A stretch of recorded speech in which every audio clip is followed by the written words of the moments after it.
o'clock. We have a quorum, Christie? Okay, thank you. All right. We have about 6 items on the agenda this morning. I'm going to call up House Bill 258. It's a strike all.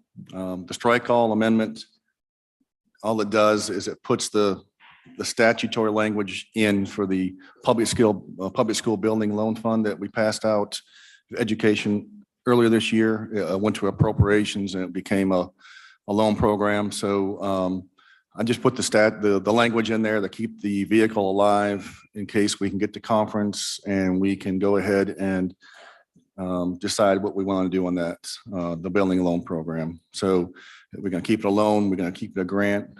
That's still be decided, but I at least wanted to keep a vehicle alive. And so that's the explanation of House Bill 258, the strike all amendment. Anybody have any questions? Don't hear a motion on the amendment. Senator Blunt. Okay, so the motion is we do adopt the strike all amendment. Any discussion? All in favor, say aye. Aye. Okay, the ayes have it. Back on the bill itself, Senator Blunt made a motion, title sufficient, do pass strike all. Any discussion? Ready to vote? All in favor, say aye. Aye. Opposed? The ayes have it. That bill will be reported. Call up. The next item on the agenda is House Bill 817, and I'll recognize Senator Wiggins to go ahead and just explain this bill. Thank you, Mr. Chairman. Thank you, Mr.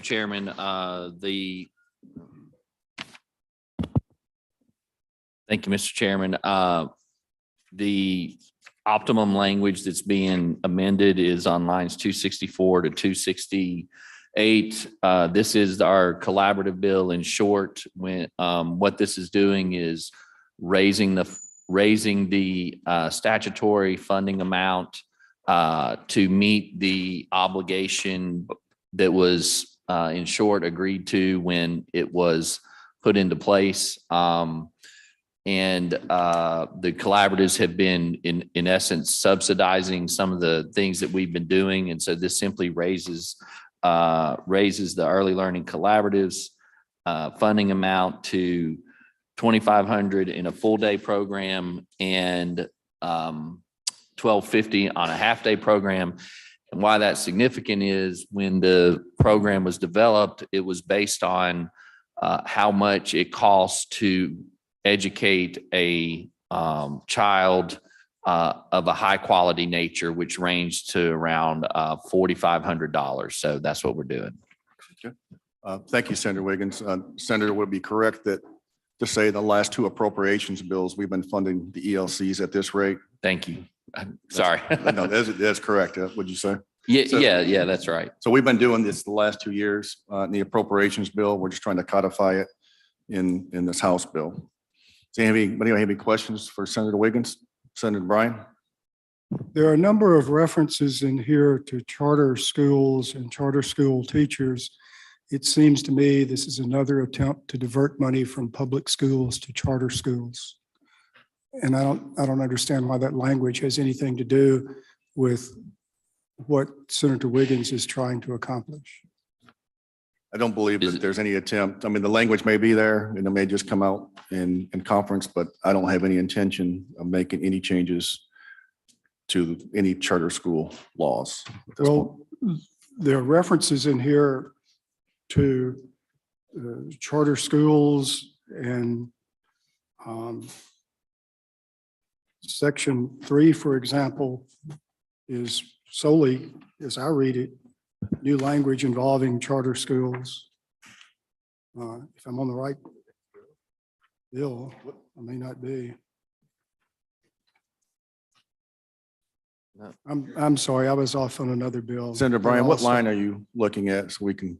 I'm sorry, I was on 1173. They're stuck Okay, together. yeah, we're still I'm on sorry. 817, Senator Bryan. I was pedaling as fast as I can, but I was on another bill. We'll make allowances for So you is- this one is, time, sir. May we strike everything that Senator Bryan said. Rosanna Dana used to say, never mind. Anybody else have any questions for Senator Wiggins? Title sufficient, do pass. Okay. You've heard the motion by Senator Wiggins. Any discussion? Ready to vote? All in favor, say aye. Aye. Opposed? The ayes have it. Next, 1173, Senator Bryan, this is the one you're referring to. All this does is it amends existing law to allow EEF cards to be given to charter school teachers. And that's why all that statutory language is in this bill. Are charter school teachers employees of the school district? They are employees of a public school, yes.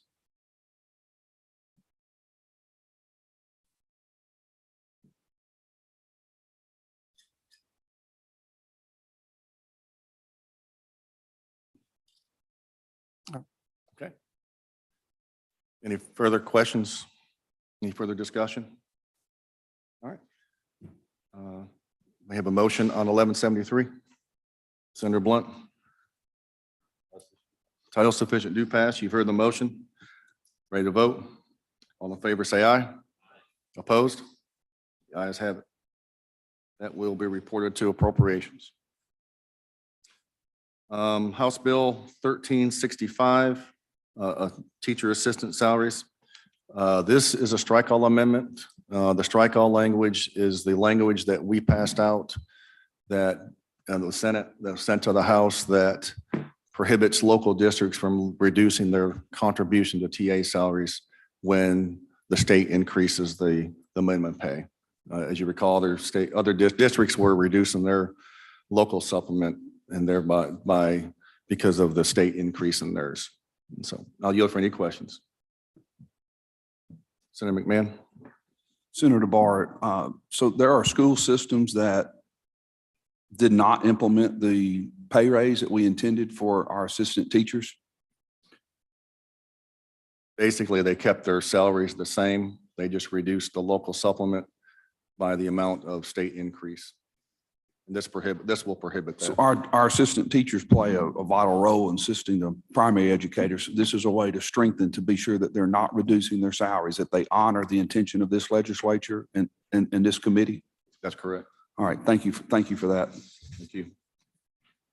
Any, Senator Wiggins? Thank you, Mr. Chairman. To Senator McMahon's point, when we had our Senate bill, we did an amendment to that effect to prevent so my question is the bill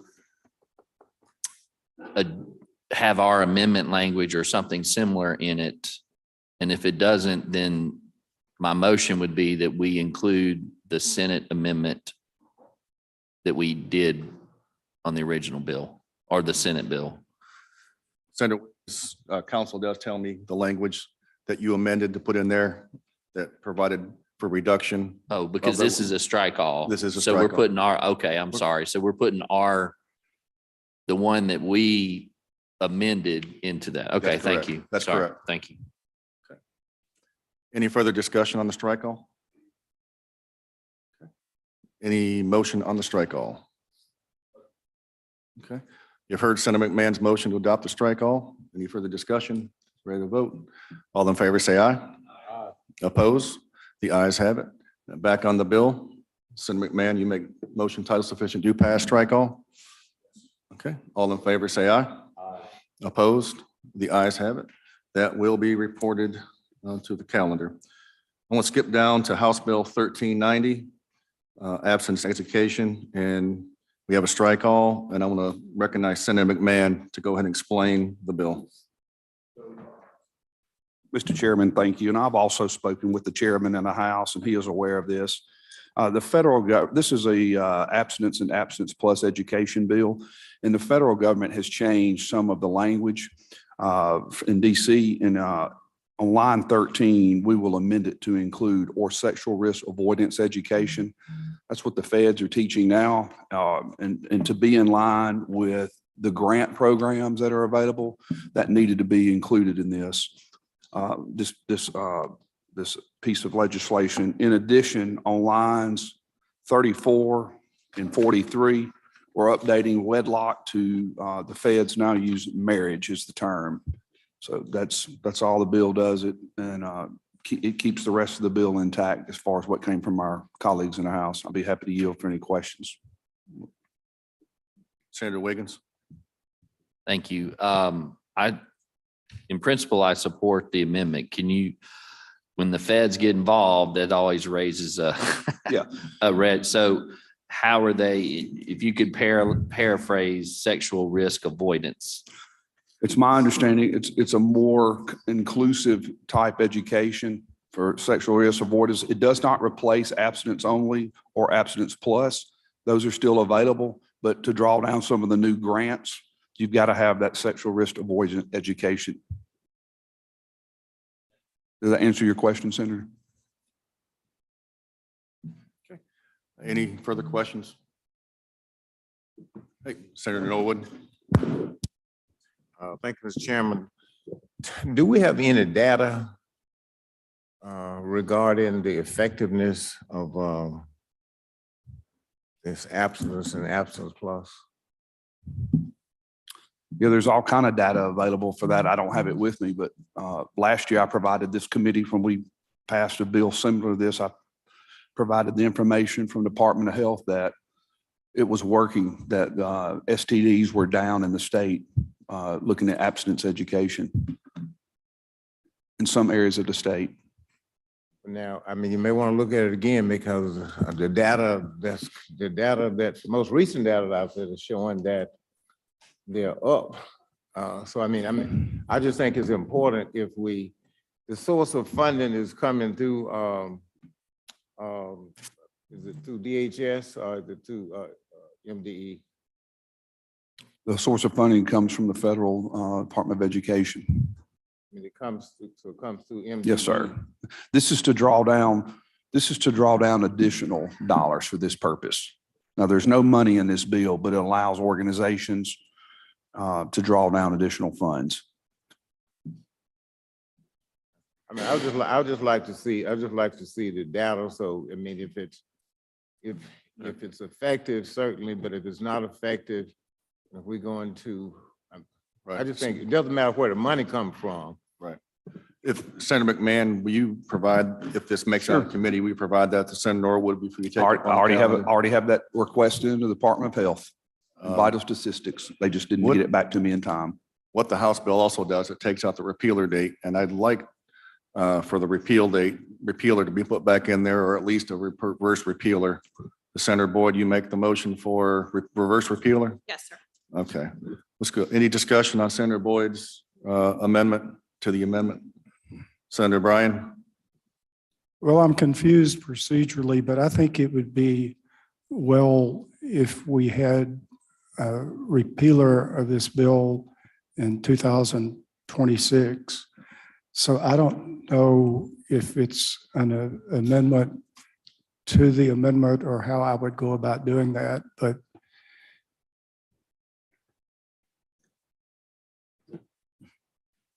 Do you want to make a substitute amendment, or do you want to vote on the reverse repealer? Senator Bryan?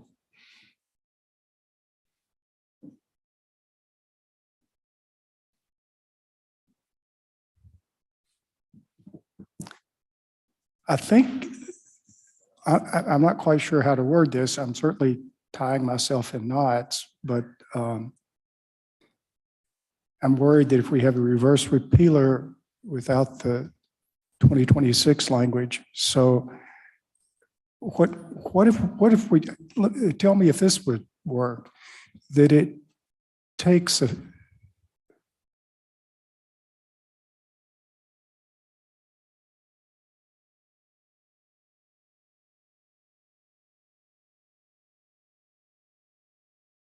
you have any idea how to do that?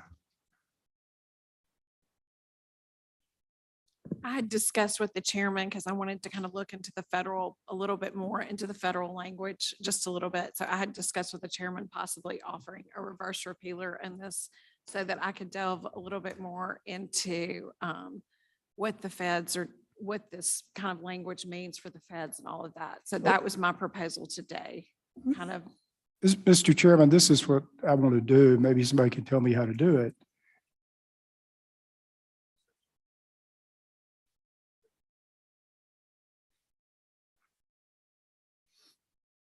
The suggestion is that I offer the following as a substitute amendment. that at the end of section 1, I have language which says, this section 1 shall stand repealed as of July 1st, 2026. And then section 2 would be the reverse repealer, which would repeal the whole thing. So that if what happens is the reverse repealer falls out, then you're left with the, I would offer that as a substitute amendment. Okay. Senator Boyd, do you have any comment or discussion on the substitute amendment? Okay. So we have a substitute amendment. Senator Bryan, will you go ahead and state that one more time for the committee, please? Insert the following language at the end of section 1. This section 1 shall stand repealed from and after July 1st, 2026. Section 2, this act shall be in effect from and after July 1st, 2023 and stand repealed June 30th, 2023. That's how my draftsman over here told me I should do it. All right, any discussion on the substitute amendment? Senator Wiggins Question on the amendment. for Senator Bryan? Yeah. Okay. So the effect, if I understand your amendment, is that it's effectively putting a repealer into section 1, which will have to be brought back up in 2026. Yeah, that's what, Just go forward and all that stuff. yeah, that's what I want to accomplish is just as we have other things come back and you tell me there were technical amendments, just to bring it back in 2026. But I'm afraid if I don't get that language in here, when it gets to conference, someone just takes out the repealer because that's the easy thing to do. So this is my way, and my draftsman has told me this is technically how I should do it. Makes total sense. Thank you. Thank you, Senator Wiggins. Senator McMahon, do you have any comment or discussion on the substitute amendment? I'm fine with it as long as we keep it alive and keep it moving forward. Thank you, Senator McMahon. Everybody ready to vote on the substitute amendment offered by Senator Bryan? Okay. All right, ready to vote? All in favor, say aye. Opposed? The ayes have it. Ready to vote on the strike all amendment as amended. Okay. We have a motion on the strike all amendment as amended. Senator McMahon offers that. Ready to vote? All in favor, say aye. Aye. Opposed? The ayes have it. Back on the bill itself, Senator McMahon makes a motion, title sufficient, do pass, Sufficient strike to all. pass, strike all. Okay. All in favor, say aye. Opposed? The ayes have it. That will be reported to the calendar. And the last bill on the agenda is House Bill 1369, which is the MAEP code sections. Bringing forth this code section to strike all has to go to appropriations after it leaves here if it makes out of this committee. What we're bringing these code sections forward for is, as you're aware, we've had a goal of fully funding MAEP every year we've been in this term. We basically had a plan from the very beginning to institute teacher pay raises, and which we've done. And now we're at the point where we have money to potentially fully fund MAEP. Ever since I've been here, for the 12 years I've been here though, I've heard various people on both sides of the aisle talk about how there's changes in the formula that could be made to make it better, make it more sustainable, and the ability to fully fund it more possible in the years to go. And so we're bringing forth these code sections with a goal in mind to make some minor technical changes to MAEP formula itself. And with those changes, we will be able to, the goal is to fully fund MAEP this year. And this is our vehicle to make it happen. Obviously, I can't make this statement without Senator Hobson to my right being involved with these discussions. And obviously it's going to appropriations next. And so that's what we're bringing these sections forward for. This committee has done some hard lifting over these 4 years. And this hopefully will result in us being able to fully fund MAEP at the end of this session. And so I need someone, if there are no discussion, if anybody have any questions or comments? I have a Senator, which one was first? Senator Wiggins? Just comment discussion. I'm sorry, I ate my Wheaties this morning, so don't mean to hog the committee. And maybe this goes without saying, Mr. Chairman, and I think that's yes, we need to get to the point where we fully fund MAEP. Thinking down the road, there will be no doubt be a time when we don't have the money that we have now. And I guarantee you, when that year comes, it may be 2 years from now, it may be 3 years from now, and we fully fund it this year, which is fine, we're going to be beat up and articles are going to be written and articles are going to be told to us how in that year, we're not fully funding MAEP.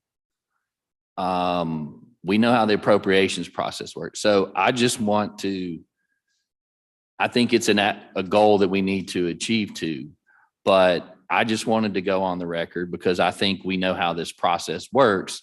And so when the education community and I'll say it, when the liberal media starts beating up on us that we didn't fully fund MAEP, well, they did it this year and it was an election year. Well, the reality is we've got money because of the decisions being made and one-time money. But that day will come when there will be a downturn and we have to make those decisions. And we know that, and I would not want, I feel for Senator Hobson, because if fully funding MAP is $2 billion, which means that's less money for bulletproof vests, that's less money for assistant teachers, that's less money for all these other things.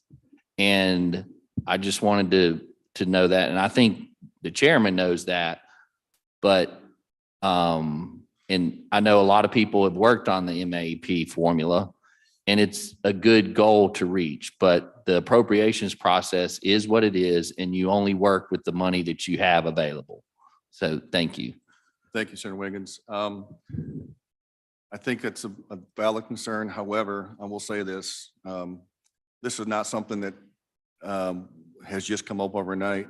I've had, and those that have been working on this have had discussions with a lot of people on both sides of the aisle to make sure as we move forward with these technical amendments that if that situation were to arise, where there are cuts, that they would understand that and that we would not receive the criticism.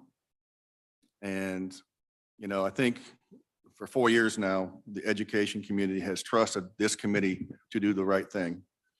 And at some point, we need to be able to trust the education community that they will then not beat us up when the state takes a downturn, the economy takes a downturn, when revenue is short.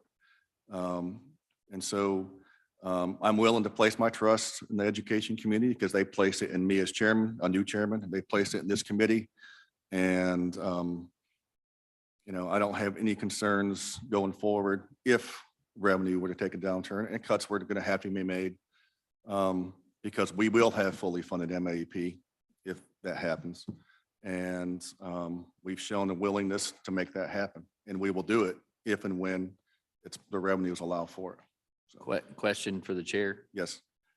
Is the intent of moving this code sections forward and all that to make, as in your term, tweaks and changes so that we can get to the point where over every year we could fully fund it? Yes, I've reached out to the department, or the department's been reached out to this morning. They're running our numbers to verify what we have found. This will make fully funding MAEP more sustainable, the amount more sustainable. It won't be the $100 million every year, year in or out, unless we put teacher pay raises again or so forth. But if all things being the same, revenues being the same, it will make fully funding MAEP more doable year after year if these technical changes. This is kind of like your Medicaid tech bill that you're fully aware of. You know, I don't think there's been any changes to MAP formula, and I'll let Senator Bryan correct me if I'm wrong. But this is a chance to make some technical changes and allow us to fully fund MAP going forward this year and going forward as well. So last question, Mr. Chairman. So I would hope as we go forward, one of those changes would be that there be accountability from your local jurisdictions to max out the local millage, okay? Because there are places around this state, counties, who refuse to max out their millage for education. And so when the state, and there are other counties who do max out their millage. And so it is unfair, in my opinion, that there are counties who choose to put their taxes and their reputations behind fully funded MAP at the local level. And then there's those counties who choose not to do it and they want the state to do it. And that is just patently unfair, in my opinion, and it leads to a lot of problems. And so if I would hope that we look at that, and I can go down the list about which counties in this state refuse to maximize the millage. And that means 50, I guess it's 50 mills or something like that. And if they want the state to fully fund MAP, then counties need to put their money and their taxpayers and their taxes where their mouth is. And I think that's a problem. And if we're going to tweak this, then we need to be looking at those things. And I'm sorry, I'm not trying to belabor the point, but I think when we do this, there's things that need to be looked at. And that's one of them that leads to the inequities across the board. I understand that there's places that say they can't do it, but the reality is if the state's going to fully support it, then the local portion of the formula needs to be fully supported by the locals. Senator Hobson. Thank you, Mr. Chairman. This is just a comment and not a question. And I know the strike all that's in here does not, or I don't think it has this language, but I noticed in the original bill, there is the reference, and we've used the term average daily membership, and you've probably heard me express this before, and I just wanted it to be said openly that I wish we could go to the term average daily enrollment. I know we're trying to get away from ADA, but I just think membership is no offense to anyone that may have proposed it. I just think it's I hate to say silly, but it just doesn't reflect having students in our classroom. Enrollment or attendance does. And so as we go forward in this process, I would just state that I would like to see us look at changing the terminology there, because I think for a lot of people, they look at that and have a question mark. So if you would keep that in mind, if that's part of the process, I would be grateful. Thank you. Thank you, Senator Hobson. Any further comment, Senator Boyd? I would echo what Senator Hobson said, that the terms, I think it would be important if we could really look at that terminology that she used and that going forward. But I also want to thank y'all. Y'all have done a tremendous amount of work. This is something that my constituency has, I've gotten more emails on this than anything else and more phone calls on this than anything else. So I thank y'all for working towards what you've been doing to do this, to present it to committee today. So thank you. All right. Thank you, Senator Boyd. Any further comments or discussion? Senator Blunt? Okay, you've heard the motion by Senator Blunt. All in favor, say aye. No? The ayes have it. Back on the bill. All right, motion is title sufficient, do pass, strike all. All in favor, say aye. Opposed? The ayes have it. Senator Wiggins makes a motion to rise and report.